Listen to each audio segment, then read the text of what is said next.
पिछले वीडियो में हमने आपको महादेव जी के और मां पार्वती जी के शूलपाणेश्वर जो तीर्थ है उसका वृत्तांत हम आपको सुना रहे थे। तो उसके बाद फिर महादेव जी समाधि से बाहर आए थे और फिर उनकी शुरुआत हुई कि ये जो अंधकासुर नाम का जो आसुर है उसने इतने वर्षों से सहस्र वर्षों से जो घोर तप किया हुआ है तो उसको दर्शन क्यों नहीं दिए, उनको वरदान क्यों नहीं दिया। तो मां पार्वती जी और महादेव जी दोनों मिलकर वहां पर पहुंच गए जिस स्थान पर अंधकासुर तपस्या कर रहा था।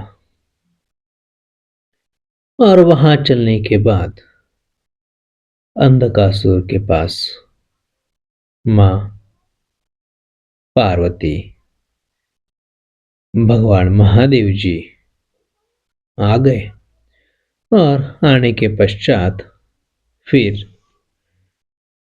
उस अंधकासुर को दर्शन दिया।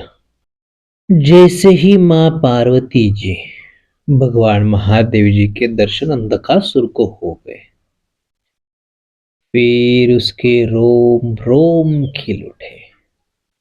उसने महादेव जी को प्रणाम करके और कहने लगा, हे महादेव जी, मां पार्वती, यदि आप मुझ पर प्रसन्न हो तो आप मुझे ऐसा वर प्रदान करें कि इस संसार में हमारे सम्मुख जो भी आ जाए उसका पराभव निश्चित हो, मुझे कोई भी जीत न सके। अब महादेव जी ने उनको कहा, आप जो वर मांग रहे हो यह असंभव है, ताकि ऐसा वर देना बहुत कठिन है। इसके अतिरिक्त आप वर मांग लीजिए। तब दैत्य ने कहा, प्रभु, आप सब कुछ देने में समर्थ हो, और उनकी स्तुति करने लग गया। तो स्तुति करते करते भी महादेव जी माने नहीं। फिर वो अति दुखी हो गया और मूर्छा में आ गया। वह अचेत होकर गिर पड़ा। उसकी ऐसी दशा देखने के पश्चात मां मां होती है। फिर मां पार्वती जी ने महादेव जी को मनाया और महादेव जी को दया आ गई। फिर महादेव जी ने ऐसा वर दे दिया कि भगवान श्री विष्णु को छोड़कर सबको पराजित कर सकोगे। यह सुनकर दैत्य को बड़ी खुशी हो गई, प्रसन्नता हुई, और वह महादेव जी को प्रणाम किया, मां पार्वती को प्रणाम किया और अपने राजधानी में चला गया। अब महादेव जी तो भोले भाले, और भोले भाले होने के पश्चात बोलना ही क्या, ऐसा वर तो दे दिया। उस अंधकासुर ने ऐसा वर प्राप्त करके अब उसने समस्त सृष्टि में कोलाहल मचाना शुरू कर। अब इस अंधकासुर ने तीनों लोक को पराजित कर उसको भी जीत लिया। इंद्र का इंद्रासन तथा उसका सभी प्रकार का ऐश्वर्य को भी छीन लिया। और देवताओं को भांति भांति प्रकार के कष्ट देने लगे। अब सभी देवी देवता जो है मिलकर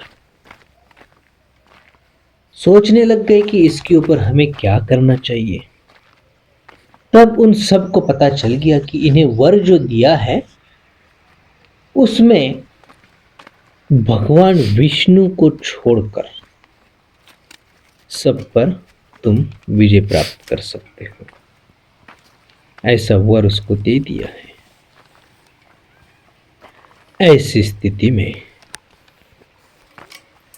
उनको भगवान विष्णु की शरण समझ में आ गई और सभी देवी देवताएं मिलकर भगवान विष्णु के पास चले गए और सभी वृत्तांत भगवान विष्णु के समक्ष रख दिया। अब भगवान विष्णु ने कहा कि जो महादेव जी ने वर दे ही दिया है, अब तो महादेव जी ही कुछ कर सकते हैं। अब सभी देवी देवताओं को भगवान विष्णु ने महादेव जी के पास भेज दिया। अब ये बात यहीं खत्म नहीं हुई, अब तो बात और बढ़ने लग गई। अब इस अंधकासुर ने भगवान विष्णु को भी ललकारा और उसका अभिमान इतना बढ़ गया कि वो भगवान शिव जी से भी युद्ध करने के लिए तैयार हो गया, ताकि महादेव जी को ही पराजित करना है और उसको खुद को बड़ा साबित करना। इस प्रकार के आसुर आज भी समाज में है। मैं बड़ा, ये जो मैं दानव जो होता है ना, ये बहुत बड़ा होता है। तो ठीक इसी प्रकार अब महादेव जी और अंधकासुर दोनों का घमासान युद्ध शुरू हो गया और बहुत समय तक ये युद्ध चलता रहा। फिर महादेव जी ने अपना जो त्रिशूल जो है, उस त्रिशूल से उस अंधकासुर का शरीर को भेद ले ही लिया, जिसके चलते उस दैत्य का सब मद जो है वो उतर गया और उसने बड़ी नम्रता से महादेव जी की शरण ली और स्तुति करने लग गया। भगवान महादेव जी की स्तुति अगर कर दी तो भगवान महादेव जी जल्द ही प्रसन्न हो जाते। तो ठीक इसी प्रकार इस असुर ने महादेव जी की स्तुति करना शुरू कर दिया और भगवान महादेव जी भोले भाले प्रसन्न होकर उन्होंने अपने इस अंधकासुर को बिल्कुल अपने गनों में शामिल कर लिया। अब ये आसुर का उद्धार तो हो गया, परंतु जिस त्रिशूल से महादेव जी ने इस अंधकासुर को मारा था, जो खून अंधकासुर का इस त्रिशूल को लग गया, अब त्रिशूल तो अपवित्र माना गया, अपवित्र हो गया। अब इसको तो धोना पड़ेगा। तो महादेव जी इसको धोने लग गए। वो दाग छूटे नहीं। इस दाग को छुड़ाने के लिए महादेव जी मां नर्मदा जी के तीर्थों में भी गए, अन्य तीर्थों में भी गए, साथ में देवताओं का सैन्य उनको भी ले चल दिए, देवताओं भी चल दिए, पर इसका दाग जल से छूटना ही नहीं चाह रहा। फिर महादेव जी मां नर्मदा जी के किनारे ऐसे स्थान पर आए और अपने हाथ का जो त्रिशूल है वो भृगु पर्वत पर आकर उन्होंने अपने हाथ से इस त्रिशूल को पर्वत पर दे मारा। तो इस त्रिशूल पर्वत से जमीन में ऐसा गहराई में धंस गया, जिसके चलते वहां पे सरस्वती और गंगा जी भी प्रकट हो गए।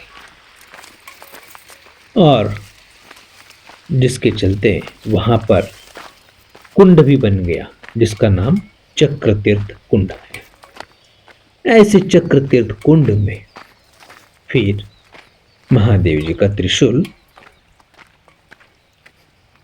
पवित्र हो गया। और ये गंगा और सरस्वती जो है ये दोनों मां नर्मदा जी में जाके आगे मिल गई। तो इसी के नाम से शूल मतलब त्रिशूल, पाणेश्वर, ये नाम इसी से शूलपाणेश्वर नाम इसका हो गया। तो ऐसे ही शूलपाणेश्वर महादेव जी की कथा हमने आपको बता दी है। इसी के कारण इस स्थान का महात्म्य बढ़ा है और इसी शूलपाणेश्वर जंगल में बड़े बड़े ऋषि मुनि, तपस्वी, योगी, महापुरुषों की तपोभूमि है। जो यहाँ पर आके तप करते हैं, साधना करते हैं, उपासना करते हैं, उनको सिद्धि शीघ्र अति शीघ्र प्राप्त होती है। मां नर्मदा जी सभी साधनाओं में, उपासनाओं में सिद्धि प्रदान करने वाली है ही, परंतु इस स्थान पे किया हुआ साधना उपासना जो है वो अनंत गुना फल देने वाली है, शीघ्र अति शीघ्र फल देने वाली है। ऐसे शूलपाणेश्वर महादेव जी को हम कोटि कोटि वंदन करते हैं, कोटि कोटि प्रणाम करते हैं और आप सभी को आगे की यात्रा के लिए खूब खूब शुभकामनाएं देते हैं। मात श्री नर्मदे हर, नर्मदे हर, मात श्री नर्मदे। नमो नर्मदा माई रेवा, पार्वती वल्लभ सदा शिवा। नमो नर्मदा माई रेवा, पार्वती वल्लभ सदा शिवा।